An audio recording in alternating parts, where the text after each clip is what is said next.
This is Charter Local Edition. My name is Brad Pomerance in the San Gabriel Valley. We are joined today by Michael Spence. Mike Spence, he is a council member in West Covina. He is a candidate for the California State Assembly. The seat is currently held by Ling Chang. She is running for the state Senate, so that seat is now up.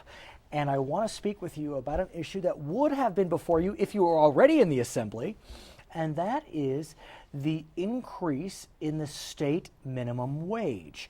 As background, we know there were two competing initiatives to be on the ballot in November under a new piece of legislation. The legislature can work with those that qualify an initiative, and if they agree, that initiative could be pulled and legislation signed by the governor, and that's what happened. So we're going to see a new minimum wage of up to $15 by 2022 statewide. What do you think, sir? Well, it's kind of funny because when the governor signed the bill, he said, I don't think this is going to work, but I'm going to sign it anyways. Oh, my. Now, that's a bad sign when someone like the Governor Brown says that maybe this isn't the right idea, but he's going to sign it anyways because it's good politics, at least on his side of the aisle. It's very good politics. But basically, when you raise the minimum wage, what you do is you end up putting people out of work. But let me ask you about the politics of it, because this to me is fascinating. So in November of 2014, several states held ballot initiatives on the minimum wage. And these are not blue states. Alaska, Arkansas, Nebraska, South Dakota, all very red states, and they all voted overwhelmingly to increase their minimum wage. South Dakota was the closest with a 53% margin, Nebraska 59%, Arkansas 65%, Alaska 69%. Right, and if you put on the ballot that let's raise the minimum wage to $100 an hour, it would pass. And it would get even bigger margins. And if you say let's put on that you get the same amount of legislature, it would pass as well. Because people are voting, they think, to put money in their pockets. But this actually brings up a very good point.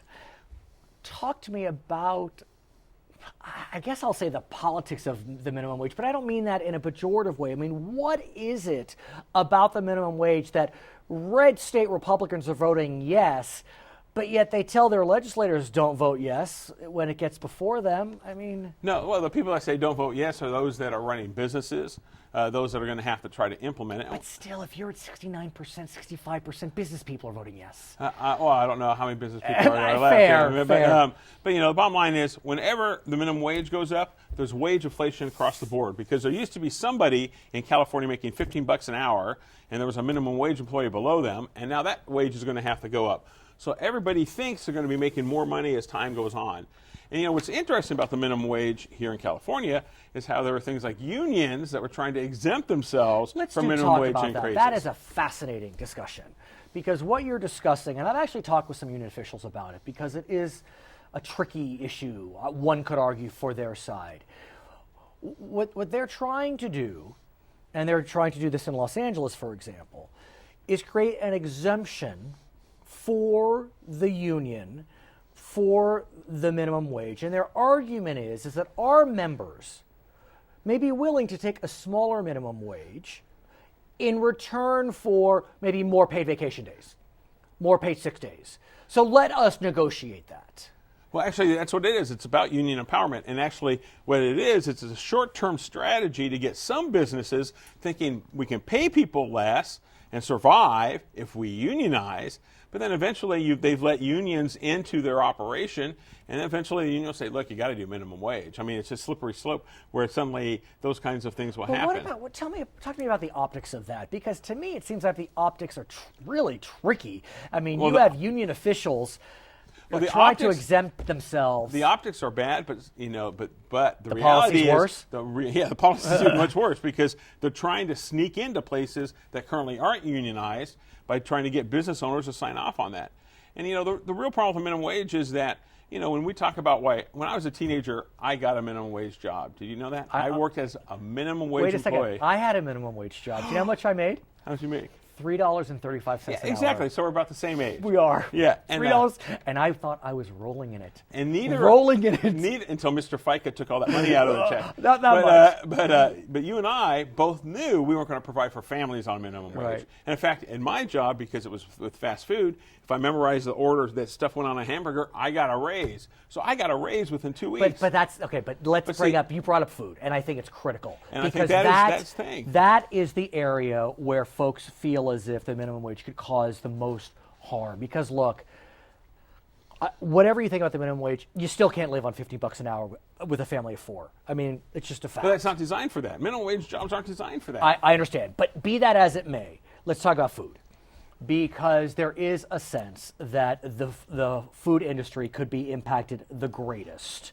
What's your sense of that question? Not a chain here in California, but White Castle talked about how they have to raise their prices 50% in order to do that. There's always going to be inflation in food. There's 2 things that are going to happen. There's inflation in the cost of food, or they find a way to do it with less employees. Mm-hmm. And actually, I don't think chains are going to have the biggest problem with this, because chains, they can spread that across the way. Sure.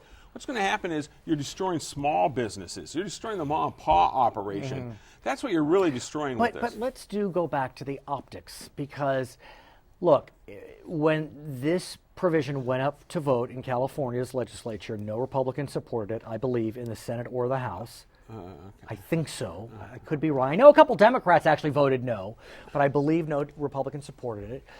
And I'm just wondering, again, your arguments can be persuasive, but the optics are tricky on the minimum wage. And as it is, Absolutely. It's a tricky year for Republicans in California. And so is this an argument that you wish never really surfaced?